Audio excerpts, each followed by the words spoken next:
অনলাইনে স্ক্রল করতে করতে দেখলাম পেটুক কাপলের রাসিফ ভাইয়ের আম্মু নেহারি বানাইতেছে, দেখে আমার আম্মুর রেসিপির কথা মনে পড়ে গেল। সো আজকে আমি পায়ে কিনে নিয়ে আসছি, রাসিফ ভাইয়ের আম্মুর নেহারি বানাবো আমার বাসায়। চলুন রেসিপি শুরু করা যাক। সো প্রথমেই বড় বড় তিনটা পায়া দেখেন, বিশাল সাইজের। এটা আসলে আমরা খাঁটি বাংলায় নল্লি বলি। দিয়ে দিলাম 3 পিস। 1000 বছর আগে আমার ফ্রিজে অল্প একটু গরুর মাংস ছিল, প্রায় 400 গ্রামের মতো গরুর মাংস দিয়ে দিলাম। এইবার একদম মাস্টার শেফের মতো সব ফলো করবো আন্টির।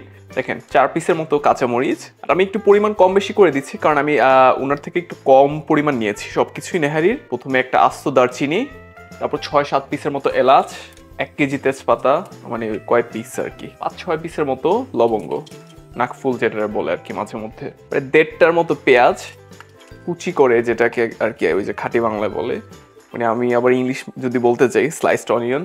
ওরে বাপ রে বাপ, ইংলিশ। এখন যদি বলি জিঞ্জার গার্লিক পেস্ট দিতেছি 2 টেবিল চামচ পিটাবেন। আদা রসুন বাটা 2 টেবিল চামচ, নো আইলসে 10 এনিমোর। এরপর একটা ছোট পেঁয়াজ একদম পেস্ট করে নিছি, দেখে বেশি মনে হইতাছে। 1 কেজি পানি দিয়ে দিছিলাম ভুলে, কি যে করি রেসিপি করতে গিয়ে। এরপর ধনিয়ার গুঁড়া 2 চা চামচের মতো। এরপর জিরার গুঁড়া প্রায় 2 চা চামচের মতো, একটু ঝাল ঝাল না হলে তো জমবেই না। 2 চা চামচের মতো লাল গুঁড়ো মরিচ, 1 চা চামচের একটু কম হলুদ, 1/2 চা চামচের মতো জয়ত্রীর গুঁড়ো, আমার কাছে আস্ত নাই জন্য এটা দিচ্ছি। এই তো আমার নিনজা টেকনিক। পর্যাপ্ত পরিমাণ লবণ। বলবেন আসিফ ভাই পর্যাপ্ত পরিমাণ কতটুকু? যতটুকুই যে আপনার মন চায় দিতে থাকবেন, পর্যাপ্ত। এবার মাখান দেওয়ার আগে খাঁটি বাংলা খেয়েছে, রাত হইলে আমি উল্টা পাল্টা বলি খাবার দেখা, মাখান টাখান আবার শুরু হয়ে গেছে আমার। পর্যাপ্ত পরিমাণ অয়েল, মানে পর্যাপ্ত মানে 1/2 কাপের মতো আর কি দিচ্ছি। পরে আসিফ ভাই মাইন্ড করবে, বলবে আম্মু এত সুন্দর করে দেখাইছে, আসিফ কি 12টা বাজায় ফেলছে। যাক, এবার সুন্দরভাবে সবকিছু একটু মাখন দেই, মানে ওই যে সুন্দরভাবে ম্যারিনেট করি। বেশি মাখাইতে হবে না, পানি দেওয়ার পরে এমনি সব মিক্সড হয়ে যাবে। তারপরও আন্টি মাখাইছিল, আমি একটু মাখাই দিলাম। এরপর আমি হাই হিটে চুলায় দিয়ে দিলাম আমার নেহারির সব কিছু, আর সাথে কয়েক মন পানি দিয়ে দিচ্ছি। একটু বেশি হয়ে গেছে, কয়েক মন বলতে যা আসলে বেশি দিয়ে দিচ্ছি। আচ্ছা যাক, সমস্যা নেই, এটা শুকায় ফেলবো। আর যখন বয়েল চলে আসবে একদম আমি লো হিটে দিয়ে দিচ্ছি, দিয়ে এটাকে 5-6 ঘন্টার মতো কুক করব। এখন অনেক রাত, প্রায় রাত 12টা বাজে, আমি সকালে নাস্তা করবো এটা দিয়ে। সো একদম ধিম আছে। আপনারা চাইলে নিচে একটা প্যানও দিয়ে দিতে পারেন, হালকা নাড়া দিয়ে দিই, আবার এই হিটের নিচে না আবার লেগে যায়। বয়েল আসার পরে আমি নিচে একটা প্যান দিয়ে দিচ্ছি, যেন রাতে আবার লেগে না যায়। সো যেটা বলছিলাম যে স্লো কুকে যে ফ্লেভারটা আসবে নেহারির, এটা হাই হিটে কুক করলে, বা আপনি যদি এটাকে কি বলে, ওই যে আরেকটা জিনিস আছে না, ওই যে ঢেকে যে করে, কি নাম কি, হ্যাঁ মনে আসছে, ওই যে গাজনির মতো হয়ে গেছি।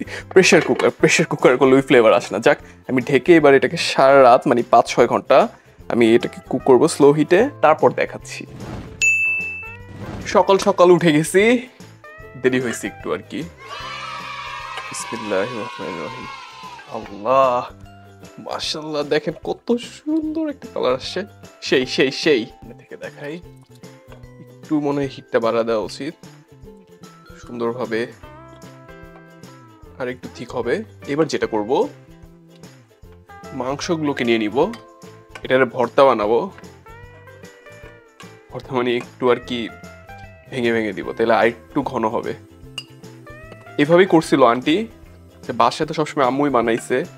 আমরা তো রেস্টুরেন্টে ওই যে ময়দা টয়দা হাবি জাবি কত কিছু দিয়ে দিই, রুটি টুটি। এইবার মাংসগুলোর 12টা বাজাবো। বিশ্বাস করেন আমি একটাও খাই নাই, কিছু মনে ভেঙে গেছে নিজে নিজেই। অন্যান্য ভিডিওতে খাইছি, স্বীকার করি, বাট আজকে একদম সৎ, আমি কোনো বাটপারি হয়নি। যাক, এবার মাংসগুলোকে আমি আবার দিয়ে দিচ্ছি, প্রায় 15-20 মিনিটের মতো রাখবো। অলমোস্ট হয়ে গেছে। এবার আমার ফিনিশিং টাচের পালা। জাস্ট একটা নাড়া দিয়ে দিই, এটা হইতে থাক। কি বানাইছি আজকে, এটা মনে হয় আমার আম্মুকে আমি হারায় ফেলছি এই রেসিপি দিয়ে। আর এর মাঝে আমি 1 টেবিল চামচের মতো এলাচ আর জিরার গুঁড়া দিয়ে দিচ্ছি, আন্টি দিয়েছিল, আমার কাছে আরেকটু ছিল, দিয়ে দিই। শেষ, একটা মাখান দিব সকাল সকালে সুন্দরভাবে। ইস কি কালার আসছে, জিরা দেওয়ার পর তো পুরো কালার চেঞ্জ হয়ে গেছে। খেলা তো হয়ে গেছে আজকে। কি বানাইছি আজকে ভাই, বাগার দেওয়ার জন্য আর কি নেহারি। পর্যাপ্ত পরিমাণ তেল, আরে তেল কই গেল, নাকি সবসময় বেশি তেল দিই, দেখেন আজকে একদম কম দিছি, একদম সামান্য পরিমাণ। আর একটু দিয়ে দিই। এবার সামান্য পরিমাণ পেঁয়াজ, আচ্ছা কি জানি ভুলে গেছি, ও শুকনো মরিচও দিছিল আন্টি, দুইটা চার পিসের মতো দিয়ে দিলাম। দিয়ে এবার পেঁয়াজ লাল হওয়া পর্যন্ত ওয়েট করি আজকে। আন্টি যদি কোনোদিন ভিডিও দেখে যেন বকা টকা না দেয় যে কি বানাইছি। রেসিপিতে আমি টোটালি আমার আম্মুর ফ্লেভার পেয়ে গেছি, আর কিছু লাগবে না। এবার বাগার দেই না দেই, আর বাসায় অবশ্যই ট্রাই করবেন কিন্তু আপনারা ভুলবেন না। আর যখন আপনার পেঁয়াজ লাল হয়ে আসবে নেহারির মধ্যে একদম ডিরেক্ট অ্যাকশন।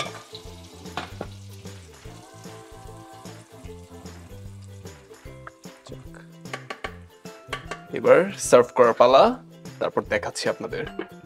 দেখেন নেহারি খাওয়ার জন্য বড় একটা গামলা নিয়ে আসছি, আজকে তো সব খায়া ফাটায় দিব। আল্লাহ এত বড় নেহারি কেমনে উঠাবো এখন। বিসমিল্লাহ।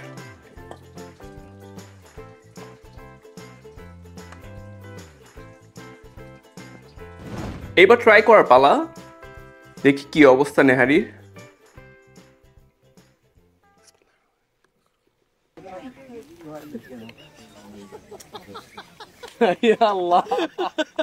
আমি আম্মুকে এই ফার্স্ট মনে হয় হারায় দিচ্ছে আমার আম্মুর রেসিপি। যাই হোক, ও এটা তো আমার রেসিপি ছিল না। যাই হোক, রাসিফ ভাইয়া আন্টিকে অবশ্যই একটা সালাম দিবেন যে এই ফার্স্ট আমার আম্মুকে আমি হারাইছি আন্টির জন্য।